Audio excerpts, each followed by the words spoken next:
யாராவது தலைவங்க இருக்காங்களா? தலைவர்கள் இல்லை, இங்கே இருக்க ஒவ்வொருமே தலைவன் தான். நம்ம இங்கே எதுக்காக வந்திருக்கோம்னா, இங்கே ஒரு கூட்டத்தை கூட்டவோ இல்லை ஒரு மாச காட்டவோ நம்ம வரல. நமக்கு நிறைய பேருக்கு இங்கே ஜல்லிக்கட்டு பற்றி தெரியாமல் கூட இருக்கலாம். ஆனால் எத்தனையோ பேர் அலங்காநல்லூரில் சரி மெரினாலும் சரி நம்மள மாதிரி அவங்க போராட்டிருக்காங்க. அவங்களுக்கு நம்மளோட சப்போர்ட் இப்போ தெரியும். நம்ம இங்கே வந்திருக்கோம். இங்கே தலைவங்க யாருமே கிடையாது, எல்லாரும் ஒரே மாதிரி. நம்ம இங்கே எதுக்கு போராடுறோமோ அது அந்த ஒரு மைண்ட் செட்டில் மட்டும் நம்ம போராடணும். வேறு அதுமாரி எதுவும் பண்ணக்கூடாதுன்னு நான் கேட்டுக்கிறேன் எல்லார்ட்டையும்.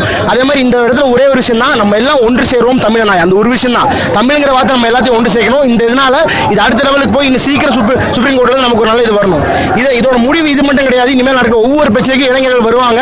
காலேஜ் படிக்கிற பசங்க வந்து தப்பான வழியில் மட்டும் போறவங்க இல்லை, எல்லாத்துக்காக சப்போர்ட் பண்றவங்க நிரூபிக்கிறான கூட்டம். இந்த கூட்டம் இன்னும் தொடர்ந்தே தான் இருக்கும். ஒவ்வொரு அநியாயங்கள் கேட்க இளைஞர்கள் வருவாங்க. கோட்டர் ஏதாவது தராங்களா? இல்லைங்க. அதெல்லாம் கோழி பிரியாணி ஏதாவது தராங்களா? இல்லைங்க. அப்புறம் எங்க இந்த வேகாத வெயில நின்றுருக்கீங்க? இங்க நாங்க நின்னது எதுக்குன்னா எங்களோட தமிழுக்காக, எங்க தமிழ் உணர்வுக்காக. எங்க ஜல்லிக்கட்டு நடக்கணும். மதுரையில அங்க அத்தனை பேர் 250 பேர் கைது பண்ணிருக்காங்க. அது இப்பதான் விட்டாங்க. இருந்தாலும் அவங்க கைது பண்ணாம மறுபடியும் வந்து போராடுறாங்க. அதே மாதிரிதான் அவங்களுக்கு இருக்கிற உணர்ச்சி தான் எங்களுக்கு இருக்கு. நாங்களும் தமிழ்நாட்டில் தான் இருக்கோம், எங்களுக்கும் தமிழ் உணர்ச்சி இருக்கு. நாங்களும் ஜல்லிக்கட்டு எங்களுக்கும் நடக்கணும். ஜல்லிக்கட்டு தான் எங்களுக்கு முக்கியம், தமிழ் தான் எங்களுக்கு முக்கியம். நம்மள பொறுக்கி நம்மளெல்லாம் இங்க இந்த வேகாதையில நின்று இருக்கோம், இவ்வளவு கஷ்டப்படுறோம், நம்ம பொறுக்கின்னு ஒருத்தர் சொல்லியிருக்காரு. அதுக்கு நீங்க என்ன சொல்ல விரும்புறீங்க? பொறுக்கின்னு சொன்ன சுவாமிகளுக்கு ஆசாமிகளுக்கு இந்த பிரச்சனை மூலியமா நாங்க யாரும் நிரூபிப்போம். பொதுவாக இப்போ மீத்தேன் பிரச்சனை, காவிரி பிரச்சனை விவசாயிங்க மட்டும் தான் போராடுவாங்க. இப்போ ஜல்லிக்கட்டுனா காலை வச்சிருக்கவங்க மட்டும் தான் போராடுவாங்கன்னு நினைப்பாங்க. ஆனா இப்போ ஒட்டுமொத்த தமிழ்நாடுமே ஒன்று சேர்ந்துருக்கு. இதுல காட்டுவோம் நாங்க யாருன்னு. இங்க கோட்டர் ஏதாவது தராங்களா? இல்லைங்க. இல்ல கோழி பிரியாணி ஏதாவது தராங்களா? கோழி பிரியாணி தராங்க. அப்புறம் எதுக்கு இந்த வேகாத வெயில நின்று இருக்கீங்க? தமிழர்களுக்காக போராடிட்டு இருக்கீங்க. நம்ம தமிழ் இனத்துக்காக போராடிட்டு இருக்கோம். வெளியே இருக்கோம் அப்படி நினைக்கவே இல்லையே. யாருமே இருக்காங்க. அதுக்கு பார்க்க முடியுமா? ஏன் இது சும்மா பிள்ளை கோட்டுக்காக வந்திருக்காங்க. அதே மாதிரி நம்ம பொறுக்கின்னு சொல்லியிருக்காங்களே, அதுக்கு என்ன சொல்ல விரும்புறீங்க? தமிழ்நாட்டுக்காக ஆதரவு நாங்க பொறுக்கி அவன் வீட்டுல உட்காந்து பேசுவாங்க 1000 பேர். அவர் அங்க போய் தங்கிட்டு பொறுக்கிக்கிறாரு. அவர்லாம் வாய் பேசலாமா?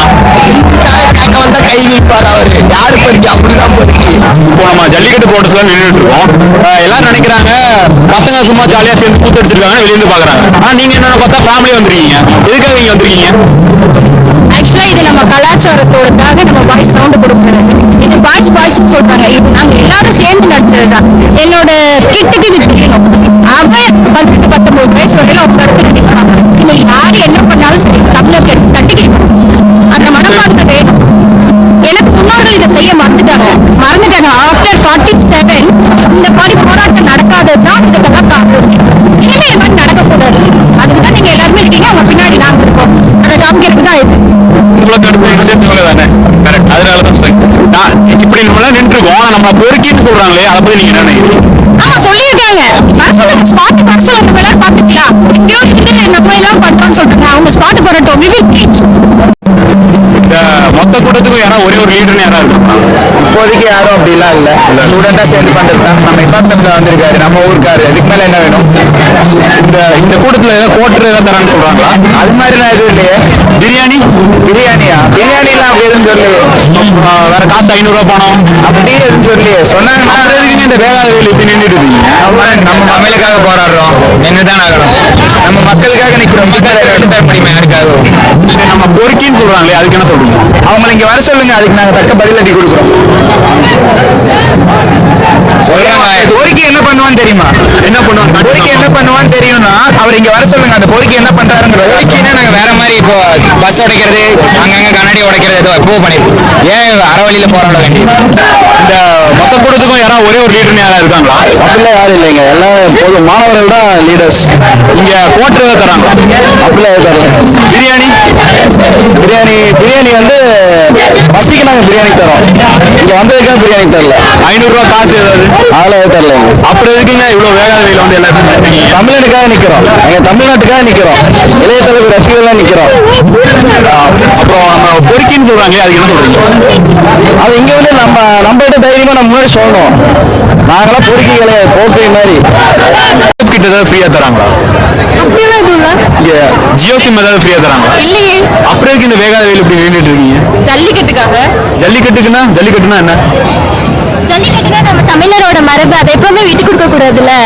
தமிழர் வந்து வழி வழியா கொண்டாடிட்டு இருக்காங்க. 3000-5000 வருஷமா கொண்டாடிட்டு இருக்காங்க. இதை வந்து நம்ம இப்பயே விட்டு கொடுத்துட்டோம் அப்படின்னா நம்ம தமிழினத்தையே நம்ம விட்டு கொடுத்த மாதிரி ஆயிரும். இது வந்து நம்மளோட கல்ச்சர். நம்ம அதை பரம்பரையா செஞ்சுட்டே இருக்கணும். இப்ப வந்து நம்ம மாடுகளை விட்டுட்டோம் அப்படின்னா அந்த மாடுகள் எல்லாம் அழிஞ்சிரும். அப்புறம் நம்ம பாலுக்கெல்லாம் எங்க போறது, ஏர் கழுவுறதுக்குலாம் எங்க போறது? அதனால நம்ம காளை மாடுகளை எவ்வளவு அழகா வளர்க்குறோமோ அந்த அளவுக்கு வளர்க்கணும். அந்த காலத்துல இருந்தவங்க குடும்பத்துல ஒருத்தரா நினைச்சிட்டு இருந்தாங்க காளை மாடுகளை. இப்ப வந்து இந்த மாதிரி ஜல்லிக்கட்டை பேன் பண்ணிட்டாங்கன்னா காளை மாடுகளை வளர்க்கறதே விட்டுருவாங்க. அதெல்லாம் நடக்காம இருக்கிறதுக்காக ஸ்டூடெண்ட்ஸ் நாங்கெல்லாம் ஒண்ணா இணைஞ்சு இப்ப போராடிட்டு இருக்கோம். நம்மள பொறுக்கிங்கிறாங்களே, அதுக்கு என்ன சொல்றீங்க? அது அவங்களோட பாயிண்ட் ஆஃப் வியூ. நம்ம எப்பவுமே நம்மளை பத்தி நமக்கு தெரியும்ல. இல்ல சார், அவங்க வந்து நின்னு பார்க்க சொல்லுங்க. அவங்க பொறுக்கின்னு சொன்ன பசங்க தான் அங்க அத்தனை பொண்ணுங்களையும் ப்ரொடெக்ட் பண்ணி அவங்க சேஃபா என்னென்ன பண்ணும், ரெஸ்ட் ரூம்ல இருந்து சாப்பிடுற தண்ணி வரைக்கும் அவங்க தான் கொடுத்துட்டு இருக்காங்க. பொறுக்கின்னு யார் சொன்னாங்களோ அவங்கள வந்து பார்க்க சொல்லுங்க. இங்க எப்படி எல்லாம் ப்ரொடெக்ட் பண்றாங்கன்னு தெரியும். அதுக்கப்புறம் இந்த மாதிரி கூட்டமா இருந்தா இனிமே வந்து ஜோசம் கொடுக்குறாங்களா, மேக்கப் கிட் கொடுக்குறாங்களா கேட்காதீங்க. ஜல்லிக்கட்டுக்கு இன்னும் பெர்மிஷன் கொடுக்கல, அதுக்காக நிக்கிறீங்களான்னு கேளுங்க. தமிழர்கள் ஜியோசிம்காக மட்டும் இல்ல, எங்களோட மரபுக்காகவும் போராடுவோம்.